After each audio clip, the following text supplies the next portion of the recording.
DC Universe is filled with legacy characters, those whose history spans the Golden Age, Silver Age, and beyond. But Blue Beetle took a very different path, crossing 4 different comic publishers and just as many toy makers to establish his own unique legacy and give us one of the best action figure toys of the year. This is the unusual story of Blue Beetle. Hey y'all, and welcome back to Carbon Scoring, the best place for comics history and action figures.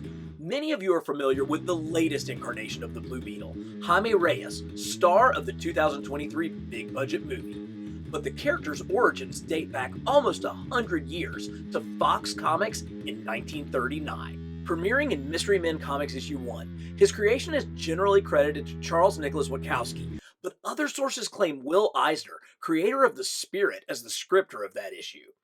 Dan Garrett, with a single T, was a rookie patrolman fighting crime with his bare knuckles, who soon gained superpowers, ingesting vitamin 2X. His powers increased over time to include flight and X-ray vision, and he utilized a ton of gadgets, including a portable wireless telephone. Yeah, like that'll ever exist. It is impossible to overstate just how popular he was. He had his own comics, a newspaper strip that was actually drawn by Jack Kirby, and a radio serial that lasted 48 episodes. I mean, the 1939 World's Fair featured a Blue Beetle Day where 300 kids ran in a relay race to prove they were as fast as the legendary Beetle. The Golden Age Garrett is so old that he's in the public domain, which has allowed smaller toy manufacturers and customizers to take a crack at him, with varying degrees of success. Sadly, I don't own any of these, but let's have a look, starting with Shocker Toys, who debuted this figure at 2010's Toy Fair, along with a red belt and gloves costume variant. But I don't think these actually ever made it to market. Creative Comics and Collectibles actually managed to get both versions into collectors' hands a decade later in 2020. I'm not certain, but they may have used the Shocker Toy molds for these. The one I really hate I missed was Fresh Monkey Fiction's version. This Kickstarter was limited to 100 pieces, and it looks like it's in that classic Secret Wars form factor. So good! Maybe they'll come back to it in their mass market Longbox Heroes line. Hint hint. Blue Beetle was reborn in the Silver Age as Charlton Comics allegedly obtained the rights and began publishing new stories in 1964. With a new origin story, Dan Garrett, now with 2 T's, was an archaeologist who found a mystical scarab while on a dig in Egypt, imbuing him with superhuman powers. By shouting Kajada, he would transform into Blue Beetle. Yeah, despite this incredibly original backstory, Garrett only lasted a couple of years, when he was replaced by an all-new Blue Beetle.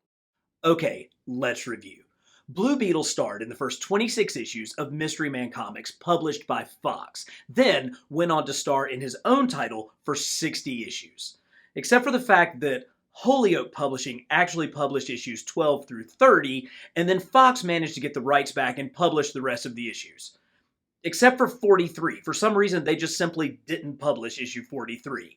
But then Charlton got the rights and started a new Blue Beetle title with issue 18 because they picked up the running number from the book The Thing, which had been canceled. That went through issue 21, and then they stopped and started over with a brand new Blue Beetle title with number 1, which ran through issue 5, and then picked up again with issue 50 when they picked up the running order of the title Unusual Tales, which had just been canceled, and that ran through issue 55.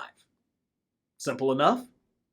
Now things are finally getting good. Steve Ditko, Spider-Man's co-creator, brought us the second Blue Beetle, Ted Kord. Kord was a billionaire CEO inventor who used his arsenal of high-tech gadgetry and training as a gymnast and boxer to fight crime. The art is prime era Ditko. He could draw an acrobatic fight scene better than anyone before or since. Utilizing his flying bug ship, Blue Beetle had an energy, a fun to him, that even though this era didn't last long, it would form the foundation of his character. Ted Kord's first appearance as Blue Beetle ran as a backup feature in Captain Atom issue 83 in November 1966, just months after Ditko's final Spidey issue hit stands. In many ways, it's possible to read Ditko's early Beetle stories as a continuation of Spider-Man, with Kord the scientific hero, the kind of person you could see Peter maturing into. I mean, he even looks like an older Peter Parker. Sadly, the Charlton action hero line was short lived, but the characters would gain new life at DC. Wait, that's actually a different video. So let's take a look at the first Blue Beetle action figure, and sadly, it is not one of these gorgeous samples. No, it is from Kenner's 1999 Total Justice line. This is a Kenner figure. This is a Kenner figure. This is a Kenner figure. This is a Kenner figure, and it is one of the most shocking examples of the effect Todd McFarlane had on the action figure industry. McFarlane's Spawn toys brought a new level of sculpt and paint detail to the market. Kenner's attempt at replicating this shows the danger of going to extremes. This is a muscle in flexion, and this is a muscle in extension. Somehow, Kenner sculptors decided to flex and extend opposing muscle groups at the same time. Add to that, the 5 points of articulation are almost totally useless due to the pre-pose styling. That said, the paint app is actually really tight, and the figure is super comic accurate. You can't see the eyes underneath, but this yellow translucent plastic is a pretty decent attempt at Beetle's goggles. Okay, let's be honest. I freaking loved these figures when they came out. Comic accurate Justice League figures? Yes, please. They may not have aged super well, but the Total Justice line remains pretty sweet. DC did pick up the rights to the Charlton heroes in the mid-80s and brought them into the fold during the epic Crisis on Infinite Earths miniseries. Blue Beetle played a crucial role and was introduced in the first issue, where Hall of Fame artist George Perez paid homage to Ditko with his 3-panel introduction. Beetle is first seen coming down from his bug ship, a very Ditko camera angle. The fight scene with a group of street thugs was truly Ditko-esque as well, using the contorted acrobatic fighting style and finishing off the bad guys with a classic Ditko foot to the reader. George Perez's art takes a backseat to no one, but his clear reference to Ditko in the introductory scene is just pure class. Early DC Direct figures were just so clean and smooth, and you can really see that from their 2002 Blue Beetle figure. I mean, I love how they would use this matte paint finish. It has a little bit of gloss on certain parts, but others just bring that matte look, and it really makes them like super realistic, but still very comic accurate. I mean, this is a gorgeous example of Blue Beetle, and you can see all the personality in that head sculpt with the eyes fully painted and fleshed out underneath the translucent gold goggles. Now, those early DC Direct figures were fairly limited in articulation. These are just kind of standard joints. It's basically just a 7 points type of figure. But if there's one thing that you guys know from watching the channel, it's that I love a comic accurate, a specific artist accurate figure, and that is exactly what we have here from Blue Beetle. I have read a lot of Blue Beetle comics in making this video, but I was really struggling to find where in the comics did he have the scarab here and the scarab here. And it turns out this is from his first appearance in the DC universe in Crisis on Infinite Earths. George Perez drew him with these scarabs. He really doesn't have them in any other appearance. And so this makes this the perfect Crisis Blue Beetle figure and absolutely one of my favorites from DC Direct. Now fully integrated at DC, Blue Beetle was given his own title, which lasted a respectable 24 issues. But it was his membership in the newly reformed Justice League that propelled him to superstardom. His friendship with Booster Gold and their childlike silliness, practical jokes, and everyman relatability made the pair two of the most popular characters in the DC universe. I mean, how can you not love the guy with one of the all-time most famous lines in comics history? When Batman Cole cocks Guy Gardner and Ted just cackles, "One punch! One punch!" Here's the DC Universe Classics version of the Blue Beetle, and it is just a great superhero figure. Now, DC Universe Classics takes a little bit of heat because they utilize the same body mold for most of their heroes, but I think that's kind of ridiculous. First of all, it was sculpted by the Four Horsemen, and it does exactly what I'm looking for in a superhero sculpt. It gives us tremendous articulation while not taking away from the look of the sculpt in kind of a generic pose. I think it's actually pretty fabulous, and I don't really believe that criticism at all. Blue Beetle at the time was your classic superhero, so he has those same proportions. Now, this sculpt is great. Look at this head sculpt with the great paint apps on there, and again, you've got the translucent goggles, which are such a vital part of the look of Blue Beetle. But where this figure really excels is with his BB gun. It comes on a little holster right here on his belt, and this is probably the most accurate rendition of the BB gun that we got in any figure. You know, it has that sort of futuristic sci-fi yet kind of throwback look, and it fits nicely in his hand so that he can non-lethally blast his opponents with either like the sonic blast that carried the charge of a rhino or like the light blast that came out of it. You know, it's another example of Ted being a genius inventor, that he had his own weapon that he himself created. Very Peter Parker web shooters in that sense, and the DC Universe Classics version perfectly captures that. Hey, if you like these deep dives into a single character's action figure in comic history, let me know in the comments, because I really like making them. And subscribe to Carbon Scoring, because we're bringing you quality videos like this every week. Justice League morphed into Justice League International under the guidance of billionaire Maxwell Lord. More on him later. Booster and Beetle's shenanigans became even zanier during this period. Beetle even had a storyline where he gained a bunch of weight. It was not your father's Justice League. I think we can really just now realize how vital Justice League International was to us at the time.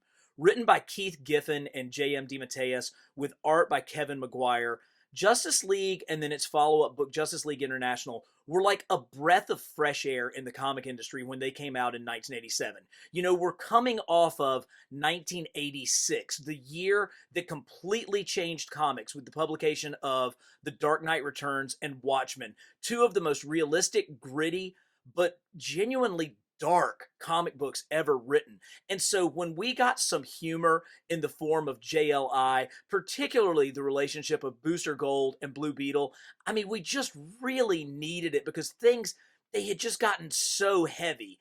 And by heavy, I'm not talking about Blue Beetle's belly here. I love this figure. This is a 2009 DC Direct figure, and you can see the advances that have happened since our last DC Direct figure. We've got a little bit more articulation. That is technically a ball shoulder. It does give him a little bit more range of motion. The scale is slightly larger. He's a little bit taller, so he fits in more with your 7-inch figures, more so than the 6-inch figures, but you still get that gorgeous matte paint with the terrific paint lines and detail all over this figure. This is the more advanced look. He's got the belt with kind of the little gold pellet there. But again, look at that face. Look at the smirk that's sculpted into Blue Beetle's head expression. Oh, it's just so great. But this one is all about the belly. Nope, there are no washboard abs there. In fact, you can actually see where his belly is like stretching his costume a little bit. So this is the one that really represents Ted's time, where he'd gained a little bit of weight. He's trying to lose it back. And the fact that they actually brought this to us in action figure form, I mean, it just speaks volumes for what a company like DC Direct was able to do with their direct market toys, getting things like this into the hands of collectors that represent such a specific, and I would argue, vital era in comics history. While not really a part of the canon DC animated universe, rights concerns kept him from appearing in Justice League Unlimited. Beetle did find his way into the light-hearted Batman team-up cartoon, Brave and the Bold. Haha, yes! This is what I have been waiting for. If there is a holy grail of Ted Cord Blue Beetles figures, it is this JLA figure from the animated line. Look at how good this Bruce Timm styled artwork works in 3 dimensions, and that great chin and that grin on Ted is just so good. It brings out so much personality, but still manages to capture that classic Blue Beetle costume. Oh, this thing is so good. And you talk about hard to find. This was one of the last figures that was released in the line, and it came in an exclusive 3-pack. I have no idea where this thing was released. I actually got mine off of eBay because I never saw it in stores. I mean, it just absolutely didn't exist. Much like Ted's time on Justice League International. He actually never made the show, but he did have a surprise figure at the very end of the line. And oh, baby, am I glad I have this one, because it really is like the icing on the cake of my Ted Kord Blue Beetle collection. My prime era for reading DC Comics can be bookended by the huge events Crisis on Infinite Earths and the pseudo sequel Infinite Crisis, what I am now naming the Ted Kord era. Following his introduction in Crisis, Ted was mainly portrayed as a second stringer. He and Booster had become a bit of a punchline. But the 70-page countdown to Infinite Crisis served as the greatest Blue Beetle story ever. Ted had discovered a conspiracy, one that could shake the very foundation of the DC Universe. Told from a first-person perspective, we watch as Ted uses his genius intellect and gains the courage to follow his convictions, even if the heavy hitters like Batman dismiss his investigation. You feel what it's like for him to stand amongst gods, to experience his doubts and failures. After everyone turns their back on him, he's down to his final friend, Booster Gold, who is almost killed for his loyalty. Ted knows that his investigation has him in grave danger, and as he leaves Booster's hospital room, he makes sure Booster knows no one could have had a better friend. Beetle realizes, an instant too late, his former friend, Maxwell Lord, is behind the plot for global control. Ted is brutally beaten, facing the final ultimatum: join Lord or die. Kord's true heroic nature shines through. He tells Max to rot in hell, and he is murdered for it. Man, I gotta say, the death of Ted Kord hit me hard. And maybe it's because he was a Steve Ditko character. Maybe it's because he was a Spider Man analog in the DC universe. Maybe it was because he was a real ray of lightness and humor in a fairly dark time in comics. Maybe it was because that final issue was so well written and so well done that you really saw the hero that Ted was, only for him to be sacrificed as part of the build up to a giant crossover. Whatever it was, man, that was rough and it was real. Ted stayed dead. His memory really fueled a bunch of stories throughout the rest of the DC universe. And I'll be honest with you, I kind of lost interest in DC shortly thereafter. I didn't really get into, New 52. I really don't care that much about DC Rebirth. I mean, I'll read some Batman titles and stuff, but the DC universe for me, in a lot of ways, kind of died with Ted Kord. And that's really sad, but I think it speaks a lot to the impact that one character can have. So this is the new McFarlane figure, and it's pretty nice. This is the one that came in the 2-pack with Booster Gold. It's more of a modern version. I think it may actually be from like DC Rebirth or something like that. His BB gun looks good, except it has this permanent attachment coming out of it, which is honestly kind of stupid and sort of limits what you can do with it. They made this figure as a good figure. I do love the kind of smirking head sculpt. I think that's pretty great. But they actually came back. Well, before we get into that, I didn't buy this figure when it first came out because the goggles are just painted on yellow. I mean, even 20 years ago, the freaking Mini-Mate figure had clear goggles. I mean, if you can put clear goggles on the Mini-Mate, you ought to be able to put them on the DC figure from McFarlane. Now, the good news was they made another one. They actually made a newer version in their Gold Label line, but it's got painted on goggles too. Now, this one's cool. It's a little bit more classic. The colors are for sure brighter. The logo is different both on the front and on the back. The head is different. It has more kind of triangular George Perez Crisis era goggles versus these rounder goggles. But if this one is meant to be more of a classic DC Universe one, why does this one have the smirking head and this one has such a dour sort of head? So I like these figures. They're pretty good. I mean, they're never going to top those DC Direct figures because of the goggles situation. I mean, they're decent looking and they've got good articulation and stuff, but that head really kind of kills it for both of them. We cannot go out like that. And we don't have to, because Ted Kord is back, baby, and he is here to save the toy industry. Up until now, I had been able to avoid collecting McFarlane's retro vintage inspired Superpowers line. But when I saw this figure coming up, I had to have it. This package is so gorgeous, I almost don't even want to open it.